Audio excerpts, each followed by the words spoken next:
Hello, aujourd'hui on va parler d'un sujet un petit peu tabou qui est d'apprécier le célibat à sa juste valeur. Voilà. Aujourd'hui je suis là juste pour revenir sur le fait que tu peux apprécier ton célibat et te donner en fait les informations que j'aurais bien voulu avoir plus jeune. Parce qu'en tant que femme, en fait, on associe souvent notre valeur à notre couple. Ça veut dire que tant qu'on n'est pas en couple, on se pose la question si on a un problème. Et après, même si on est en couple et que ça se passe pas bien, on va se poser la question, qu'est-ce qui va pas avec moi? Aujourd'hui, je suis là pour te dire que tout va bien avec toi, ok? Tu es normal et on a tous des hauts et des bas, etc. Et un couple, c'est difficile. Franchement, ça, je pense qu'on ne le dit pas assez, mais être en couple, ce n'est pas facile. Être célibataire, c'est pas facile non plus. Mais ce que j'aurais voulu qu'on me dise plutôt, c'est construis-toi en tant que personne avant d'aller chercher quelqu'un d'autre pour te combler un vide. Ça, c'est malsain. Et ça va tourner au vinaigre. Donc pour t'éviter ça, cette vidéo est faite pour toi. D'ailleurs, une des vidéos qui a le plus marché sur cette chaîne, avec plus de 12 000 vues et je sais pas combien de commentaires, c'est sur la date de péremption de ces mesdames. Souvent, les hommes, ils n'ont pas conscience, ou ils n'arrivent pas à conscientiser à quel point on a une pression d'être en couple, d'être avec quelqu'un, d'avoir des enfants, etc. Et en fait, ce qu'il faut comprendre, c'est que on n'a pas énormément de marge. Ça veut dire qu'en fait, c'est une question qu'il faut commencer à te poser à 20 ans, et à 30 ans, t'es censé être casé, à peu près. Parce que à 35 ans, ben, tes ovaires, ils sont plus aussi fonctionnels que ce qu'ils étaient avant. Et c'est une réalité. Donc, je suis pas là pour faire débat là-dessus. Je suis juste en train de te dire, mademoiselle, prends en conscience que si tu passes trop de temps avec quelqu'un qui n'est pas là pour fonder une famille avec toi, tu vas perdre ton temps entre guillemets, mais ça veut pas dire que tu peux pas apprécier ton célibat. En fait, moi, ce que je voudrais que tu comprennes, c'est que tu peux être célibataire et bien le vivre, construire en fait ta vie à toi, te construire en tant que personne, construire une amitié, construire des relations autour de toi qui sont saines. Et ça, en fait, ça va t'aider après dans ton couple. Parce que le problème, c'est qu'on a souvent cette tendance dans une femme de voir l'homme comme le but, le truc à avoir. Et tant que tu l'as pas, t'es pas heureuse. Mais en fait, tu vas perdre tellement d'années de ta vie et il y a tellement de choses belles à avoir et à faire.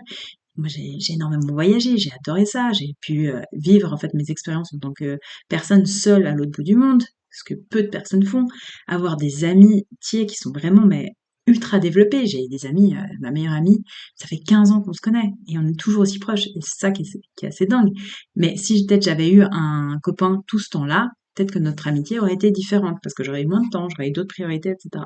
Et ça, en fait, les hommes, ils ont plus tendance à construire un cercle amical, à construire une vie autour de leur travail, autour de leur sport, etc. Et les femmes pas. Et ça, c'est un problème. Parce qu'en fait, le jour où tu te mets en couple, toi, tu t'attends à ce que ton mec te remplisse tout ton vase. Ton homme n'est pas là pour remplir ton vase.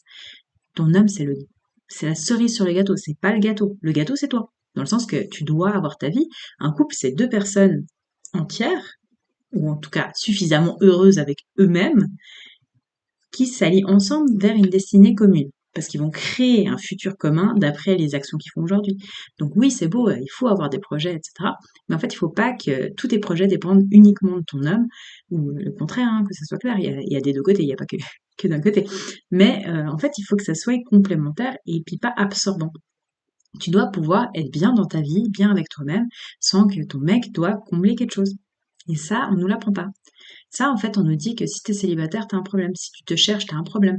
Si t'es pas, je sais pas moi, à 25 ans en couple avec le bel appart, etc., c'est qu'il y a un problème. Mais il n'y a pas de problème, en fait. Ça dépend de ce que tu cherches. Si tu cherches quelque chose de plus rare, c'est normal, ça prenne plus de temps, suivant comment.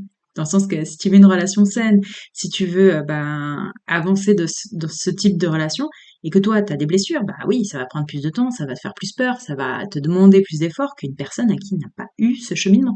Donc, ne te compare pas à quelqu'un d'autre, inspire-toi des couples qui t'inspirent, et va poser des questions, mais des vraies questions. Parce que même les couples qui t'inspirent, je peux t'assurer qu'il y a eu des moments où ils se sont dit, est-ce qu'on reste ensemble ou pas? C'est normal, ok? Il y a des hauts, des bas, etc. Mais je peux aussi t'assurer que, en tout cas personnellement, tous les couples qui m'inspirent vraiment, la femme, elle a sa vie et l'homme a sa vie aussi. Et ensemble, ils sont beaux parce que c'est basé sur des vraies amitiés. Et ça, on le voit pas souvent. Dans le sens que la romance, c'est souvent juste les... En gros, tu vas voir ton copain ou ton mari ou ta personne, peu importe ce que c'est. Bah, en fait, tu vas la voir que dans la sphère romantique. Tu vas pas connaître cette personne en tant qu'ami, tu vas pas connaître cette personne en tant que partenaire de vie, etc. Ça va être un compagnon. Et un compagnon, c'est facile à avoir, en fait. Et la plupart des couples sont quand même des compagnons. Dans le sens que, viens, on va au cinéma, ok, t'es là, bah cool, tu viens. Ils sont pas en train de construire, ils sont pas en train de se challenger, ils sont pas en train de grandir en tant que personne dans ce couple parce qu'ils ne discutent même pas.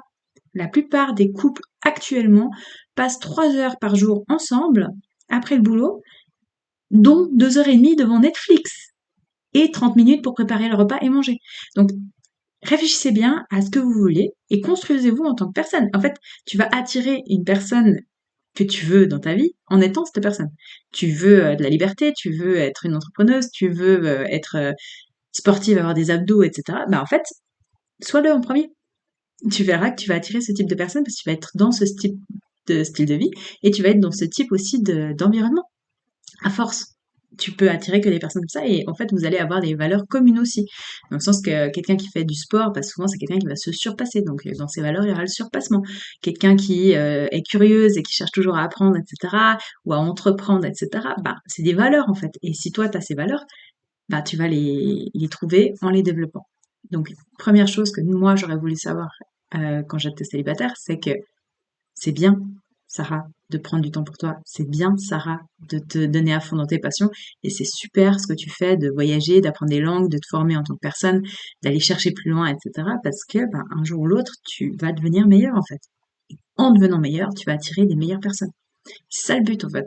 Le problème, c'est de pas choisir ton partenaire ou ta partenaire de manière adéquate. Si tu choisis ton partenaire ou ta partenaire d'après, en fait, tes blessures qui sont pas résolues, tu vas répéter des schémas qui sont pas voulus. Et c'est normal en fait. Et si tu viens d'une famille, je te le dis tout de suite, si tu regardes tes parents et que leur couple ne t'inspire pas, il y a du travail à faire. Et ça, n'aie pas peur de demander de l'aide. Parce que bah, ça va te suivre. Je t'assure que les transmissions intergénérationnelles, en fait, c'est vraiment dans l'ADN. Il y a des peurs, mais c'est dingos. Je peux te donner un exemple sur les rats. En gros, il y a eu une expérience qui a été faite sur les rats où on prend un rat qui est enceinte, même avant qu'elle soit enceinte, juste dans son ADN, et on met un bruit strident avant de l'électrocuter. De l'électrocuter. Ok, ce bébé n'a pas encore eu d'enfant. Il n'y a que ce rat-là, donc femelle, qui a eu cette expérience-là de se faire électrocuter après ce bruit-là. Ok, tout va bien, on recommence, elle tombe enceinte, elle fait des enfants, etc. Devine, quand on remet ce bruit strident, quel petit rat commence à paniquer totalement, alors qu'il n'y a pas d'électrocution après et qu'il n'en sait rien? Bah ceux de la maman qui s'est fait électrocuter après ce son-là, parce qu'elle se rappelle, et que du coup c'est resté dans son ADN. Et ça peut être aussi des peurs, par exemple, que si ta mère elle s'est fait tromper, bah des peurs de se faire tromper, ou de se faire abandonner, ou de manquer d'argent, ou tout ça, toutes ces peurs, ça peut être lié à bien plus que ce que tu penses. Et c'est des fois c'est tellement inconscient que tant que tu n'en prends pas conscience, tu peux pas les guérir. Et c'est pour ça qu'on se fait accompagner. Voilà. Si cette vidéo t'a plu et t'a été utile, sache que je suis aussi passée par là et que j'aide enfin, des entrepreneurs et des entrepreneuses à aligner autant leur but professionnel que leur but personnel parce que c'est tellement important en fait d'être en paix avec soi-même. Et tant que t'es pas en paix avec toi-même, c'est très difficile d'avoir des relations qui sont sereines. Donc, comme c'est tout ce que je te souhaite et que si t'es là, c'est pas un hasard, n'hésite pas à prendre un petit rendez-vous. T'as un bilan gratuit avec moi de 30 minutes si tu corresponds aux critères. Je te souhaite une excellente journée et n'hésite pas à t'abonner et à partager s'il y a quelqu'un qui a besoin de ça. Ciao, ciao!